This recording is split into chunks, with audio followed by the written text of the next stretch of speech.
One of my favorite animals is a lion. They're strong, courageous, and with my curly hair, sometimes it can look like I have a lion's mane. When I was younger, I literally wanted to be a lion because they were the biggest, bravest animal that I could think of. And being a little kid, I wanted to be a lot bigger and a lot tougher than I actually was. So I would put on my favorite lion costume and run around my living room while watching, of course, The Lion King. The Lion King is one of the best Disney movies of all time. It has everything from Hakuna Matata to the hyena saying Mufasa, ooh, say it again, to the little baby Simba pose. But my favorite part of The Lion King is where Rafiki hit Simba over the head with his stick when Simba was trying to run away. I just think it's funny. But looking back, Rafiki said some pretty valuable words. The past can hurt, but the way I see it, you can either run from it or you can learn from it. Wow. It doesn't matter where you've been. It matters where you're going. It matters how you learn from your past to realize your potential. Now, I don't necessarily want to be a lion anymore. One, because I think I've outgrown my costume just a little bit. And two, because I realized that is just not possible.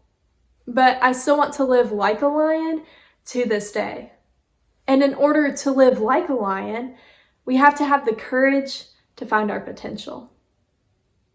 How many of us love the fair? Am I right? The fair is one of the best times of the whole year. My favorite fair is the book fair. And I know what you're thinking. Wow, she's kind of lame. Don't worry, I know you loved it too. When the Scholastic Book Fair came to town, I knew it was going to be the best week of the entire school year. The library was always lined with shelves and shelves of books. Everything, from Nancy Drew to the Magic Treehouse. But my favorite part of the book fair, like many young, aspiring students, were always the little knickknacks and toys they had right near the checkout counter. Those bins were always filled with the coolest bookmarks and erasers, rulers, pencils, pens, sparkly notebooks, everything little 5th grade Sara Beth could ever need. At my school, we always had a candy jar right next to my favorite section, where you could count the number of Skittles in the jar to win the coolest puppy dog calendar in the entire world. And so, of course, every year I played. My 5th grade year, I had a plan. I was going to win. I was no longer a silly 4th grader. I was a 5th grader. But first things first, I had to come up with a stellar game plan.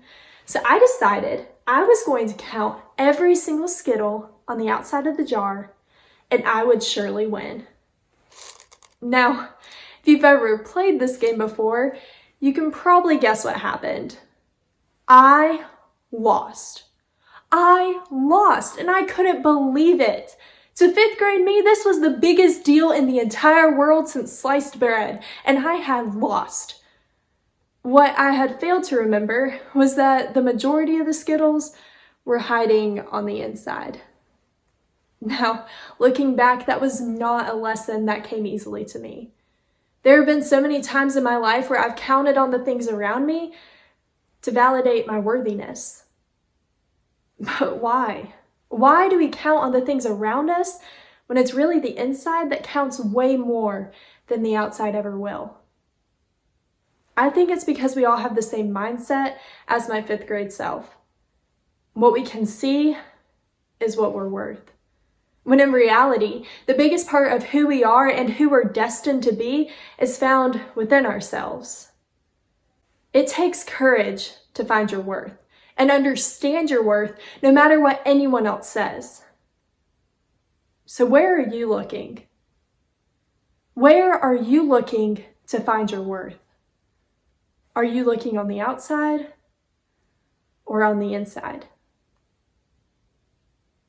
One of my favorite seasons is football season. There's just something about the crowds cheering, the whistles blowing, and the brisk wind flowing throughout the crowds that makes it feel like home.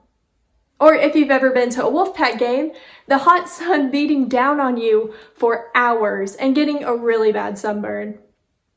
A recently discovered love of mine is to find out about individual players from NFL teams. Where they're from, where they went to school, how long they've been playing, the different positions they've played. But my favorite story has to be about Michael. Michael is a player who was born and raised in Memphis, Tennessee.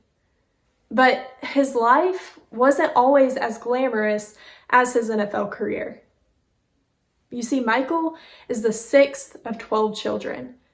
He grew up with his mother in an inner city neighborhood that was marked by gang violence, drug abuse, and poverty. Michael and his siblings had several birth fathers, and none of which stayed around to help raise them. Michael's mother struggled with alcohol and drug abuse, and starting at the age of 6, Michael had to stand outside of street corners to beg for money just so he could have enough to buy food for the day. But for young Michael, he didn't know of a life that was different than the one that he was living. But he knew he wanted more. He knew he wanted a better life for himself. He knew he wanted a family that was held together, a secure education, and a better life for his mother. Michael knew what really mattered: to provide more to the world than what he was given. In high school, Michael was introduced to football, and he saw it as a potential way to be a light for those around him. And although he struggled, Michael knew that his purpose was more important than the doubt and the fear that he felt. So after years of determination, Michael made it. He was drafted to play at the University of Mississippi and later drafted into the NFL to play for the Baltimore Ravens, the Tennessee Titans, and our very own Carolina Panthers. You see, we all experience setbacks just like Michael. Some big and some small. We all experience discomforts in life that take immense amounts of courage to overcome. But will our setbacks be our defeat or our chance to rise above? Our current situation does not define us, but our response to it does. You see, Michael knew what mattered in his life, and that helped him overcome every situation that was thrown his way. What matters to you? Whether it's your family, your faith, your friends, your future, we all have the chance to decide what really matters in our life. And although all of our answers will be different, what matters to us the most in our life will help us overcome tough situations and push us closer towards our purpose and helping us find our potential. But what is our purpose? To find our purpose, we have to look inside, find what really matters, and then listen to our heart. Let's all take our hand and put it over our heart and make the sound of a heartbeat. Do you hear that? Your heart does that over 80 times a minute. And with all of that beating, not once in the history of the world has the heart ever spoken words of what you should do or where you should go next. So, what does listening to our heart really mean? To listen to your heart means you know who you are. So, who are you? To listen to your heart means you know what you believe in. What do you believe in? To listen to your heart means you are firm in what you stand for. What do you stand for? Listening to our heart means that despite what the world thinks, we understand that we are important and that we matter.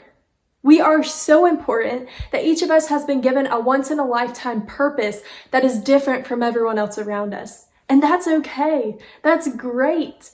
Because as Winnie the Pooh so clearly puts it, if everybody were like everybody else, how boring would it be? It takes courage to listen to our heart, because listening to our heart is a daunting task. But at the end of the day, it's worth it. What is your heart telling you. Our potential is huge, and we don't have to change to find it. Our potential is already within us, waiting to be unleashed. But it takes courage to find it. The Skittles, they were already in the jar, waiting to be counted. Michael's determination was already within him, waiting to be discovered. Your heart has a message waiting to be shared, and your potential is already within you, waiting to be found. Where are you looking? What really matters? And what does your heart say? When we ask ourselves those questions and we have the courage to answer them, we start our journey to find our true potential. Will we have the courage to find our potential? Friends, how will we live like a lion?